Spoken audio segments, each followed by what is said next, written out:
National farmers day पे, किसान दिवस पे आम आदमी पार्टी ने एक बहुत बड़ी, बहुत ही महत्वपूर्ण इम्पॉर्टेंट अनाउंसमेंट की थी कि हम देश के किसान को एक और सेवा, एक और सहायता देना चाहते हैं, और वो है अदालत से, कोर्ट कचहरी से इंसाफ दिलाने की सहायता।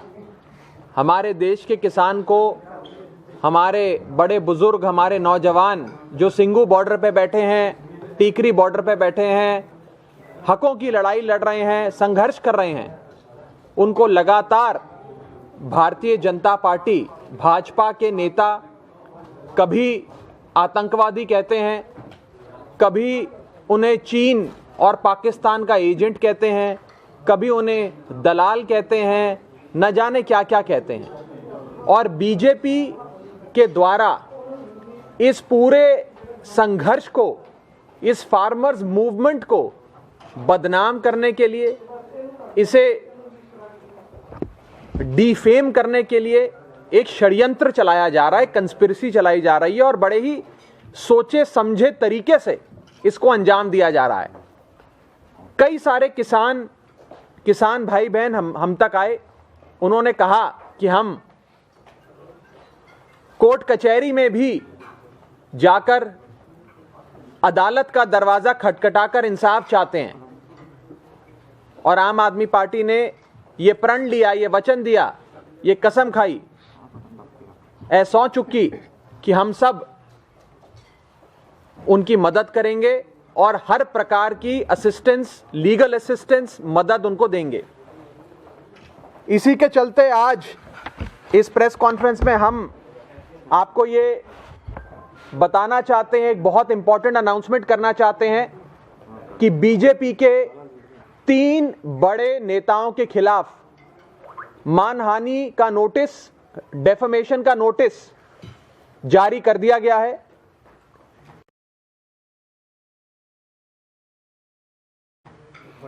और एक एक नेता का नाम और जो कंप्लेनेंट है, जिस किसान की भावनाएं भड़की, जिसकी भावनाएं आहत हुई, जिसकी फीलिंग्स इंजर हुई, वो कौन है जिसने इन नेताओं के खिलाफ केस डाले हैं, उसके बारे में मैं आपको बताना चाहूंगा। जो 3 बीजेपी के बड़े नेता हैं जिनके खिलाफ आज डेफेमेशन नोटिस, मानहानि का मुकदमे के लिए नोटिस भेजा गया है, उन 3 नेताओं के नाम है, पहला राम माधव, जो भारतीय जनता पार्टी के नेशनल जनरल सेक्रेटरी रहे और बहुत ही बड़े दिग्गज नेता हैं भारतीय जनता पार्टी के। दूसरे बड़े नेता हैं नितिन पटेल, ये गुजरात के डिप्टी चीफ मिनिस्टर हैं भारतीय जनता पार्टी के। जब मोदी जी गुजरात के मुख्यमंत्री थे, उस समय भी नितिन पटेल जी एक बहुत बड़े मंत्री मोदी जी के कैबिनेट में भी थे। तो दूसरे व्यक्ति, दूसरे नेता जिनके खिलाफ ये डेफेमेशन नोटिस जारी किया गया है, उनका नाम है नितिन पटेल, जो गुजरात के डिप्टी चीफ मिनिस्टर हैं। और तीसरा नाम है भारतीय जनता पार्टी के वरिष्ठ नेता और सेंट्रल गवर्नमेंट के मिनिस्टर, केंद्र में उनके मंत्री गिरिराज सिंह का। इन 3 नेताओं ने लगातार ये बयान दिए कि देश का किसान आतंकवादी है, या देश के किसान को चीन और पाकिस्तान फंड कर रहा है।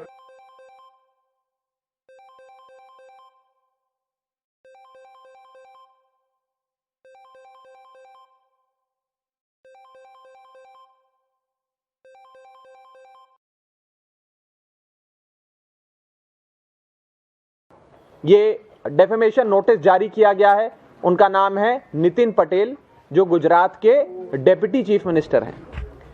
और तीसरा नाम है भारतीय जनता पार्टी के वरिष्ठ नेता और सेंट्रल गवर्नमेंट के मिनिस्टर, केंद्र में उनके मंत्री गिरिराज सिंह का।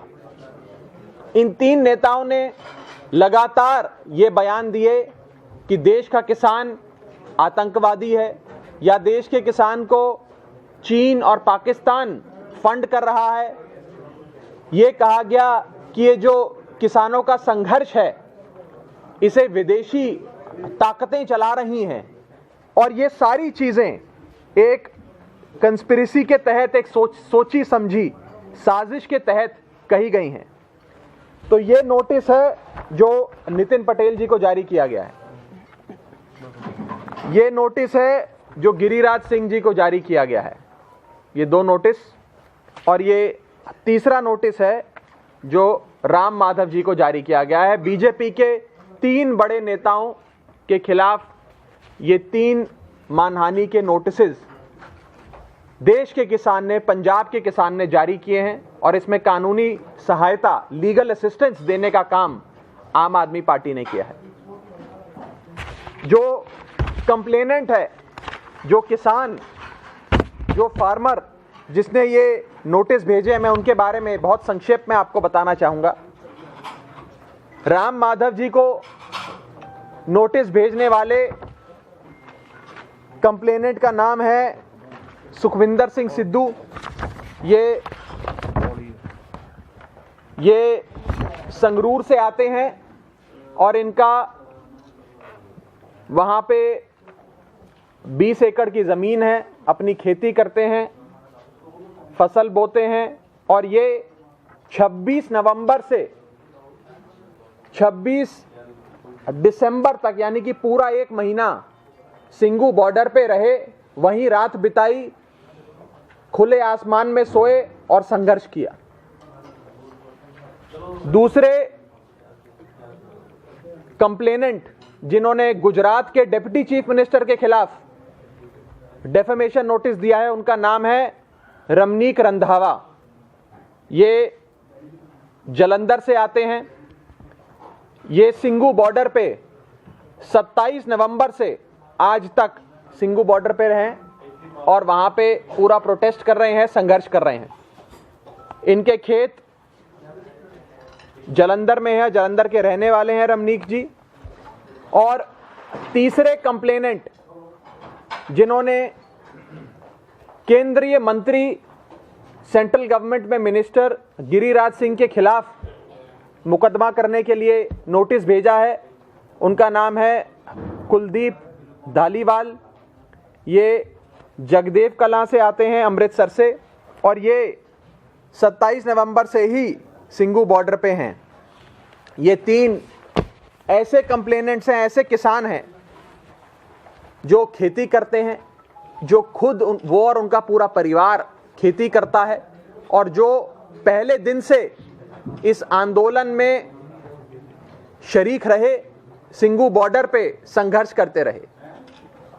आम आदमी पार्टी, हमारी पार्टी, हमारे मुखिया अरविंद केजरीवाल लगातार देश के किसान को सेवा देकर उनके इस दुख दर्द में अपना एक छोटी सी पहल करते हुए उनके दुख दर्द को कम करने की नजर आ रहे हैं।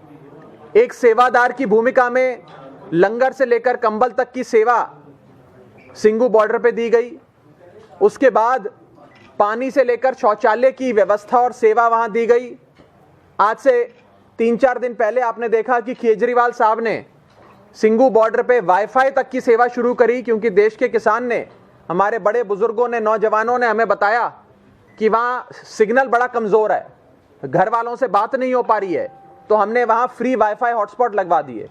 और अब एक नई सेवा जो केजरीवाल साहब और उनकी आम आदमी पार्टी शुरू कर रही है, की गई है, उस सेवा का नाम है ये लीगल असिस्टेंस, जिसके तहत आज हम देश के किसान की मदद करेंगे इन भारतीय जनता पार्टी के नेताओं को सबक सिखाने के लिए, और इन भारतीय जनता पार्टी के नेताओं के खिलाफ कानून से इंसाफ लेने के लिए, अदालत से इंसाफ लेने के लिए, पूरी कानूनी कार्रवाई करने के लिए। बस एक आखिरी बोल रहा हूं, हमारे देश के किसान को लगातार कभी इन्हें आतंकवादी कहा जाता है, कभी इन्हें चीन पाकिस्तान का एजेंट कहा जाता है, हम जय जवान जय किसान के नारे वाले देश में रहते हैं।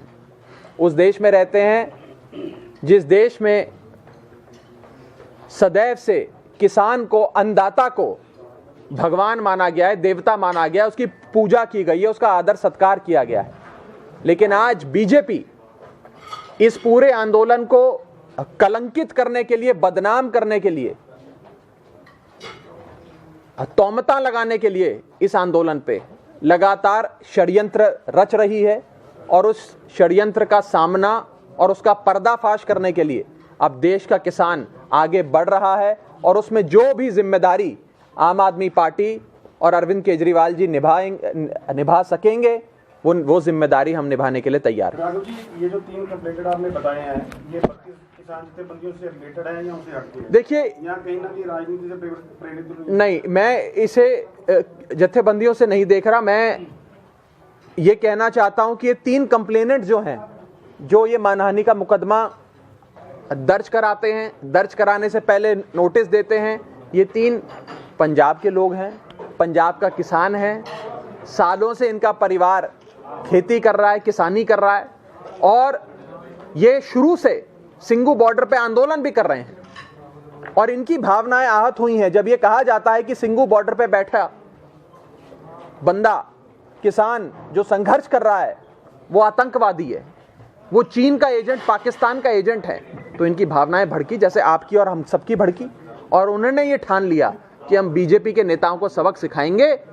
सड़क से लेकर संसद तक, संसद से लेकर अदालत तक, हर जगह इनको मुंह की खानी पड़ेगी और इनका पर्दाफाश हम करेंगे। आम आदमी पार्टी से संबंधित है ये लोग जो आप बोल रहे हो, पंजाब के लोग हैं आम आदमी पार्टी, क्योंकि आम आदमी पार्टी प्रेस कॉन्फ्रेंस कर रही है ना उन लोगों को लेकर। ये लोग किसान हैं, इन लोगों का किसी राजनीतिक दल से या उनको राजनीतिक चश्मे से देखना ठीक नहीं होगा। लेकिन हाँ, जहां तक सहायता की बात है, हमसे जो किसान सहायता मांग रहा है, कानूनी सहायता, हम एक पॉलिटिकल पार्टी हैं, सक्षम पॉलिटिकल पार्टी हैं, हमारे पास रिसोर्सेज भी हैं, लीगल असिस्टेंस भी है, और अगर हम सेवा करना चाहें, वो हमसे सेवा लेना चाहें तो हम तैयार हैं। लेकिन किसान तो कह रहे हैं किसी भी राजनीतिक पार्टी की एंट्री नहीं, मैं तो बिल्कुल नहीं है, और ये पाक साफ आंदोलन है, इसको राजनीतिक चश्मे से भी देखना गलत है। और बहुत ही अच्छा है कि कोई राजनेता मंच पे अलाउड नहीं है। मैं व्यक्तिगत तौर पे भी और पार्टी के तौर पे भी इस बात का समर्थन करता हूं। लेकिन ऐसा नहीं है कि केवल हम ही डाल रहे हैं, ऐसा भी होगा और मुझे लगता है हो रहा है कि लोग, जो किसान सक्षम है, जो खुद केस करना चाहता है, वो खुद भी कर रहा है, और जो हमारे माध्यम से केस करना चाहता है वो हमसे मदद मांग रहा है। आपके माध्यम से हुआ है सर? ये हमारे माध्यम से हुआ। आपके वकील की तरफ से जथेबंदियों को इसके पीछे आना चाहिए था। देखिए, ये उनका विचार, वो आप उनसे सवाल पूछ सकते हैं। मुझे लगता है कि आज पूरे पंजाब की, पूरे देश की भावनाएं आहत हुई हैं, उत्तेजित हुई हैं। ऐसे लाइबलस, डेफेमेटरी, डेरोगेटरी, स्कैंडलस रिमार्क्स जो बीजेपी के नेता लगातार देश के अन्नदाता के लिए, किसान और किसानी के लिए लगातार दे रहे हैं, इससे हर व्यक्ति का मन थोड़ा सा तो, और सबकी भावनाएं थोड़ी सी तो आहत होती हैं। 4 तारीख को मीटिंग होने जा रही है एक बार फिर से केंद्र सरकार के साथ, लगता है कोई हल निकल पाएगा? क्योंकि 2 जो मांगे हैं तकरीबन मान ली गई हैं उनकी, देखिए किसानों की। अभी हाथी फंसा हुआ है, हाथी की पूंछ निकली है, असली बात तो हाथी की है। हाथी जब तक नहीं निकलेगा तब तक क्या मसला सॉल्व होगा? और कहीं ना कहीं बीजेपी की सरकार ने, मोदी ने, प्रधानमंत्री मोदी ने इस पूरी लड़ाई को अहम की लड़ाई बना लिया, ईगो बैटल बना लिया है। देश के किसान के साथ एक ईगो की लड़ाई चल रही है। मुझे लगता है कि मोदी साहब को और उनकी सरकार को थोड़ी सी अकल देश का किसान और हम लोग मिलकर दें, ताकि वो ये समझ सकें कि कितना गलत वो लोग कर रहे हैं, और जल्द से जल्द किसान की मांगों को मांगे, ये 3 काले कानून खारिज हों। राघव जी, बिट्टू पर एफआईआर दर्ज हुई है दिल्ली में, कैसे देख रहे हो उसको? नहीं, उस पर मैं कुछ नहीं बोलना चाहता। जैसे कल पिक्सल सूट के घर पे जो कूड़ा वगैरह फेंका गया और पंजाब सरकार उन लोगों के ऊपर मामला भी दर्ज करने की बात कर रही है। देखिए, मैं एक जनरल कमेंट इस पे सब पे देना चाहूँगा, जो इससे संबंधित कई सवाल हैं। ये सारी जो प्रॉब्लम जगह जगह चल रही है, इवेंट्स हो रहे हैं, इंसिडेंट्स हो रहे हैं, ये सब केंद्र सरकार अगर चाहे 1 सेकंड में खत्म हो सकता है। हमसे भी पूछा जाता था जब हम दिल्ली में थे कि दिल्ली का बॉर्डर बंद है तो सामान नहीं आ रहा, एसेंशियल कमोडिटीज नहीं आ रही। हमने कहा भैया ये सारी जो समस्या है ये तो केंद्र सरकार द्वारा बनाई गई है, केंद्र सरकार चाहे तो 1 मिनट में हल हो सकती है। इतना ही तो करना है कि ये अश्योरेंस देनी है कि ये 3 काले कानून खारिज हो जाएंगे। लेकिन न जाने क्यों केंद्र सरकार अड़ी हुई है और देश के किसान से बदला ले रही है। मैंने पहले भी कहा और मैं आज खुद फिर कहता हूं इस प्रेस कॉन्फ्रेंस के माध्यम से कि मोदी जी, आप या आपका कोई भी एक मंत्री अगर हिम्मत है तो एक रात खुले आसमान में सिंगू बॉर्डर पे सो के दिखाओ, सड़क पे, तो पता लगे कि देश का किसान किस बुरे हालात से गुजर रहा है, कैसे संघर्ष कर रहा है, अपने हकों की लड़ाई लड़ रहा है। राघव जी, पंजाब के मुख्यमंत्री ने कहा है कि जो आम आदमी पार्टी है दिल्ली में कुछ हो रही है KCRD पर, पंजाब में कुछ और हो रही है, डबल स्टैंडर्ड का खेल खेल रही है। आपका इसके बारे में क्या प्रतिक्रिया है? मुझे लगता है कि अंग्रेजी में जिसे कहते हैं text book example of double standards अगर कोई है, पराकाष्ठा अगर कोई डबल स्टैंडर्ड्स की है, कोई एपिटमाइज करता है डबल स्टैंडर्ड्स को, तो उस व्यक्ति का नाम है कैप्टन अमरिंदर सिंह। वो व्यक्ति जो उस समिति का सदस्य था जिसने ये 3 काले कानून बनाए, वो व्यक्ति जिसकी सहमति से ये 3 काले कानून बने, आज वो औरों को ये सब कह रहा है। मैं तो पूछना चाहता हूं कैप्टन साहब, और बड़े आदर से, सत्कार से आपसे पूछना चाहता हूं, आप चाहते तो अगस्त 2019 में जब आपकी कमेटी की मीटिंग हुई, उस समय बाहर निकल के कमेटी की मीटिंग से बोल देते कि 3 काले कानून आने जा रहे हैं। हो सकता है आज देश के किसान को, पंजाब के हमारे बुजुर्ग जो आज वहां खुले आसमान में सो रहे हैं, ये नौबत ना आती, ये दिन ना देखना पड़ता, लेकिन उन्होंने नहीं बोला। पुत्र मोह में, अगर कोई पुत्र मोह में इतना बह जाए कि सूबे का जो हित है वो पीछे हो जाए, तो वो व्यक्ति मुख्यमंत्री रहने लायक नहीं है।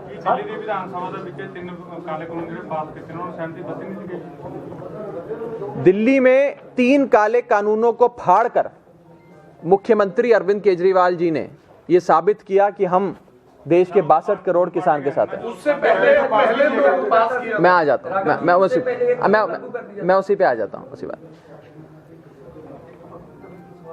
केंद्र सरकार द्वारा प्रपोज किया गया कानून और पार्लियामेंट द्वारा पास किया गया कानून, जिस पे पार्लियामेंट की मोहर लग जाती है, राष्ट्रपति हस्ताक्षर कर देता है, वो पूरे देश भर में लागू होता है। मैं आपको एग्जांपल देता हूं।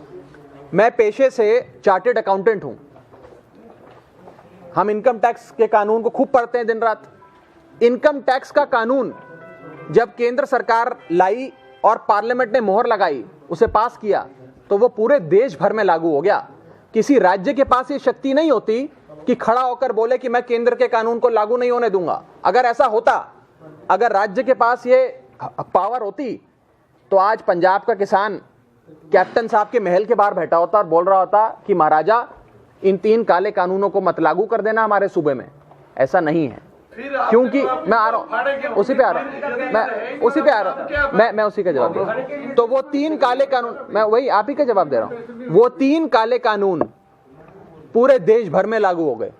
पंजाब में भी लागू हैं, दिल्ली में भी लागू हैं, हरियाणा में भी लागू हैं, राजस्थान में भी, क्योंकि ये केंद्र का कानून है। किसी राज्य के पास ये शक्ति नहीं है। अगर ऐसा होता तो आज दिल्ली का किसान मुख्यमंत्री अरविंद केजरीवाल जी के घर के बाहर बैठा होता, पंजाब का किसान कैप्टन साहब के घर के बाहर बैठा होता, हरियाणा का किसान खट्टर साहब के घर के बाहर बैठा होता, यूपी का किसान योगी आदित्यनाथ के घर के बाहर बैठा होता। लेकिन देश का किसान ये जानता है कि ये केंद्र का कानून है। केंद्र का कानून पूरे देश भर में लागू हो जाता है और उसे लागू होने से रोकने की शक्ति किसी के पास है तो वो प्रधानमंत्री मोदी के पास है। राघव जी, सवाल छोटा यार, दिल्ली धरने दौरान 40 ਤੋਂ ਜ਼ਿਆਦਾ ਸ਼ਹੀਦ ਹੋ ਚੁੱਕੇ ਨੇ ਕਿਸਾਨ, ਕਿ ਇਹਨਾਂ ਦੇ ਖਿਲਾਫ ਭਾਜਪਾ ਨੂੰ ਜ਼ਿੰਮੇਵਾਰ ਠਹਿਰਾ ਕੇ ਉੱਤੇ ਕਾਰਵਾਈ ਹੋਣੀ ਚਾਹੀਦੀ ਕਿ नहीं होनी, कानूनी नोटिस। देखिए, जिस तरह 40, मैं बता देता हूं, सही आंकड़ा 45 है। 45 किसान शहीद हो गए इस आंदोलन में। मैं पूछना चाहता हूं, इन 45 मौतों का, शहादत का जिम्मेदार कौन है? ਜੀ ਮੈਂ ਇਹੀ ਗੱਲ ਕਹਿ ਰਿਹਾ ਵੀ ਉਹਨਾਂ ਦੇ ਕਾਰਵਾਈ ਹੋਣੀ ਚਾਹੀਦੀ ਹੈ, ਭਾਜਪਾ ਤੇ ਕਿ ਨਹੀਂ ਹੋਣੀ ਚਾਹੀਦੀ। देखिए मैं मौत का जिम्मेवार ठहराने हुए मैं आम आदमी पार्टी का सदस्य होने के नाते पर्सनली मेरा ये मानना है कि इन तीन ये जो 45 शहादतें हुई हैं, मौतें हुई हैं, इसके लिए अगर कोई जिम्मेदार है तो प्रधानमंत्री मोदी जिम्मेदार है, इसमें कोई दो राय नहीं। कि फिर उन्होंने मामला दर्ज होना चाहिए कि नहीं? कानून उनका, पुलिस उनकी, लेकिन हम तो ये मांग करते हैं कि होना चाहिए। इनके सारे मंत्रियों पे होना चाहिए, उनसे सवाल पूछे जाने चाहिए। आज देश का किसान 1.5 महीने से लगभग, अब तो 1.5 महीना होने को जा रहा है, सिंगू बॉर्डर पे बैठा है, टीकरी बॉर्डर पे बैठा है, इस खुले आसमान में 1 डिग्री टेम्परेचर में। अभी सुनने में आ रहा है वहाँ बारिश भी हो रही है, बारिश में बैठा है किसान इतनी ठंड में। तो मोदी साहब अपना एक मंत्री तो भेजे वहाँ, वो 2 घंटा बैठ के दिखाए खुले आसमान में, पता लग जाए। सरकार कह रही है कि ये कानून रद्द नहीं होंगे, अगर रद्द करते हैं तो आने वाले दिनों में एजिटेशन ऐसे और भी देखने को मिल सकते हैं। और दूसरी तरफ बात की जाएगा 2022 की विधानसभा चुनाव की, तो आम आदमी पार्टी तो अपना बेस बना रही है पंजाब में, चाहे अकाली दल है या कांग्रेस है, कोई भी पार्टी है, तो किसानों को कंधे पर रख के वो चलाने की कोशिश कर रही है, अपना बेस बना रही है इस हिसाब से। देखिए, मैं इस आंदोलन को तो राजनीति से नहीं देखता, लेकिन जहाँ तक आपने पॉलिटिकल पार्टियों की बात करी, कैप्टन साहब के बारे में तो मैंने बताया कि वो तो सबसे बड़े, मैं कहूँ, text book example of double speak, double standards निकले। वो चाहते तो अगस्त 2019 में आगाह कर सकते थे देश को, बल्कि उन्होंने तो अपनी सहमति दे डाली इन 3 काले कानूनों के बनाने के हक में। और जहाँ तक बाकी पार्टियों का सवाल है पंजाब की, बीजेपी का तो सुपड़ा साफ है, लोग नफरत करते हैं। और अकाली दल वो पार्टी जो सदैव से, शुरू से बीजेपी के साथ रही। जब इस कानून की बात हुई उस समय भी बीजेपी के साथ थे, जब इस कानून का ड्राफ्ट बना उस समय भी बीजेपी के साथ थे, जब ये कानून कैबिनेट में आया उस समय भी बीजेपी के साथ थे, जब ये कानून कैबिनेट में पास हो गया तो भी बीजेपी के साथ थे, ये कानून लोकसभा में आया तो भी बीजेपी के साथ थे, लोकसभा में पास हुआ तो भी बीजेपी के साथ थे, राज्यसभा में गया तो भी बीजेपी के साथ थे, राज्यसभा में पास हुआ तो भी बीजेपी के साथ थे। ये तो सारा समय अकाली दल भाजपा के साथ था। वो तो जब किसान जत्थेबंदियां इनके घर के बाहर बैठ गईं और इनका घर से निकलना मुश्किल हो गया तो इन्हें समझ में आया, और बड़े दिल पे पत्थर रख के भारी मन से इन्होंने एक टेम्पररी डिवोर्स बीजेपी के साथ किया है। अकाली दल, मेरा अपना ये मानना है, मैं कोई बहुत बड़ा नेता नहीं हूं, मेरी छोटी सी राजनीतिक समझ है, छोटा सा अनुभव है, लेकिन मुझे नहीं लगता कि अकाली दल से ज़्यादा हेटेड पॉलिटिकल पार्टी कोई इस देश में है। अगर एक अवार्ड मिलना चाहिए मोस्ट हेटेड पॉलिटिकल पार्टी का, तो वो अकाली दल को मिलना चाहिए।